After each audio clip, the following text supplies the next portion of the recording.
Assalamualaikum warahmatullahi wabarakatuh.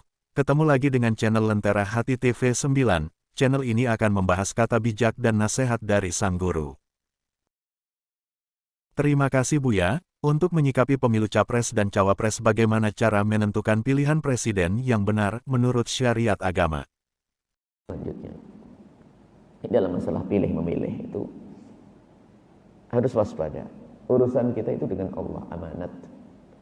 Kalau Anda dalam memilih itu kok khianat, semua dosa yang dilakukan oleh pemimpin tersebut akan ditumpangkan kepada Anda. Sementara Anda harus memilih.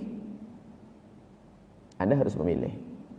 Tapi dalam memilih Anda harus bersih. Artinya agar Anda terbebas dari dosa. Dalam memilih Anda harus memilih. Memilih itu harus berusaha mencari tahu tentang siapa orang yang akan aku pilih. Bagaimana Anda cari tahu? Anda tidak duduk dengan dia. Calon presiden Anda tidak duduk dengan, tidak pernah makan bareng. Semestinya kalau ingin tahu seseorang ya pernah makan bareng, sholat berjamaah bareng, lihat kebiasaan sehari-hari.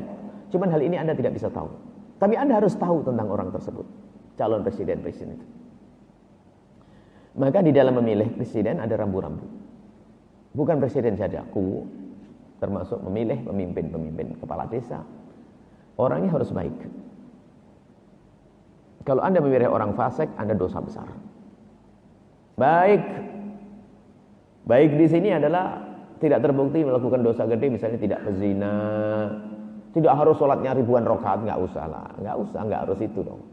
Bukan harus duhanya 4 rakaat, nggak usah lah. Nggak duhaan juga nggak apa-apa. Yang penting sholat subuh, sholat 5 waktu, tidak mabuk, tidak judi, pas-pasan aja deh, itu sudah dianggap baik deh. Yang penting tidak melakukan kehinaan. Baik. Yang kedua adalah ini, rambu-rambu ini berlaku bukan saja waktu pemilihan saat ini. Ini kami sampaikan jauh-jauh. Mungkin sudah 8 tahun yang lalu sudah kami sampaikan. Yang kedua, dalam memilih, yang kedua adalah tidak cukup orang yang Anda pilih itu baik, tapi siapa yang bersamanya, yang akan menyertainya, yang membisikkan kebijakan kepadanya. Oh, yang membisikkan itu penting sekali. Artinya apa? Siapa yang mengusungnya? Partai yang membawanya. Itu harus ada rambu-rambunya. Siapakah partai yang membawanya dia? Kalau partainya anti agama, misalnya partai tidak kenal kebaikan, partai bukan, ya, dia bakal membisikkan kebijakan dong suatu ketika nanti. Mau tidak mau. Sebab di dalam politik seperti itu ada tawar-menawar, ada janji-janji yang Anda sendiri tidak pernah mendengar. Nah, baik. Yang mengusungnya harus baik. Karena ada kisah ya. Kami punya kisah politik yang kami rangkum dari sahabat Nabi, para tabi'in. Contoh kisah politik begini.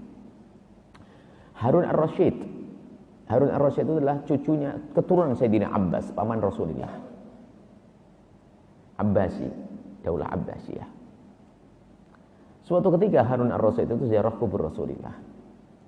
Di saat ziarah kubur Nabi Muhammad itu biasa, dia bersalam dengan Nabi di kubur Nabi dengan bermanja-manja, itu wajar.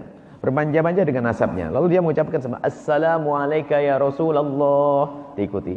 Assalamualaikum ya Rasulullah. Kemudian dia sendiri ingin ya Rasulullah, Assalamualaikum ya Rasulullah. Salam sejahtera untukmu wahai Rasulullah. Ha ana ibnu ammika qad jaa.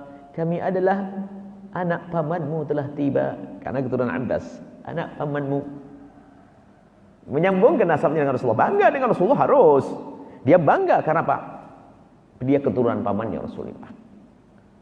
Pengikutnya Harun ar-Rasyid bangga. Oh, saya punya khalifah. Ternyata masih ada nasab dengan Rasulullah. Bangga. Di sebelah sana ada satu orang. Namanya Ali Zainal Abidin. Imam Ali Zainal Abidin. Ibn Husain Ibn Ali bin Abi Thalib. Beliau adalah cucu Rasulullah langsung. Imam Ali Zainal Abidin itu juga mendengar Harun ar-Rasyid bermanja dengan nasab. Sah juga dia bermanja-manja dengan nasab. Lalu dia mengucapkan salam. Assalamualaikum ya Rasulullah. Salam sejahtera untukmu ya Rasulullah. Ha ana ibnuka qad jaa. Aku putramu telah tiba. Kalau tadi anak paman, kalau itu anak karena nasabnya langsung. Semua orang noleh. Dan Harun ar-Rasyid sendiri tersenyum melihat memang dia cucunya Rasulullah. Harun ar-Rasyid sendiri bangga dengan itu. Senang.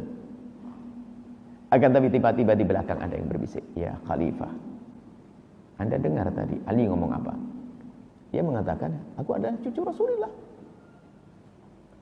Padahal nggak ada masalah Harun ar-Rasyidnya. Cuman yang di belakangnya ini, partai di belakangnya itu bisikkan. Satu orang yang berarti, ya Khalifah, dia ada maksud, cari perhatian. Setelah engkau mengatakan aku adalah anak pamanmu, ada tanggapan positif dari umat. Dia ingin menjadi pesaingmu. Lalu berkata, hei, anak ibnuka, aku ada anakmu ya Rasulullah. Mencari perhatian. Awas, orang seperti itu berbahaya. Urusan politik ini berbahaya tentang kursimu, itu maksudnya. Rupanya Harun ar-Rasyid terpengaruh saat itu. Benar juga. Sehingga dalam riwayat ditangkap Imam Ali Zainal Abidin.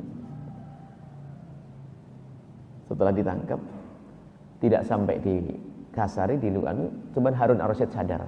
Kenapa harus melakukan seperti itu? Dan dimisal dan suruh melepas Imam Ali Zainal Abidin dan dia minta maaf. Cuman karena Harun ar-Rasyid, dia orang benar, yang membisikkan itu yang dihukum malahan. Dia sadar. Nah, artinya apa? Begitu pentingnya. Orang yang hebat pun kalau dibisiki kadang-kadang terpengaruh. Oh, itu bahaya bos buat kamu. Ini bos. Ini. Awas. Makanya partai yang mengusungnya itu apa? Harus waspada Anda. Anda tanggung jawab memilihnya. Baik. Masalah mengusung itu penting membisikkannya. Kemudian yang ketiga, orang itu harus baik dengan rakyat. Anda harus baik dengan rakyat. Nah, tiga-tiganya ini kan ada 5 nanti. 3 ini Anda terasa bingung sepertinya. Urusan yang mengusung, aduh pusing saya. Urusan baiknya ada dia, ya saya tidak pernah tahu betul sholatnya kayak apa, urusannya kayak apa. Dengan rakyat, ya tidak ngerti. Kalaupun baik-baik dengan rakyat, duit siapa saya juga tidak paham. Allah membuat duitnya sendiri itu bagaimana kasih sayang dengan rakyat. Anda tidak tahu dengan 3 ini. Paling tidak yang ketiga ini membuat Anda bingung. Kepribadian dia sendiri Anda tidak tahu. Yang ngusung pun Anda juga mungkin bingung. Yang ketiga dia dengan rakyat Anda bingung. Tinggal yang keempat dan kelima Anda tidak boleh bingung. Kalau Anda melanggar yang ketiga dan 4, awas. Urusan Anda dengan Allah. Apa yang keempat dan kelima? Apa yang keempat? Yang keempat. Terima kasih atas penjelasan Buya. Semoga ini bermanfaat buat kita semuanya. Jangan lupa like, komentar, share, dan subscribe. Wassalamualaikum warahmatullahi wabarakatuh. Tonton juga video yang lain di channel Lentera Hati TV 9 ini juga ya sahabatku. Terima kasih.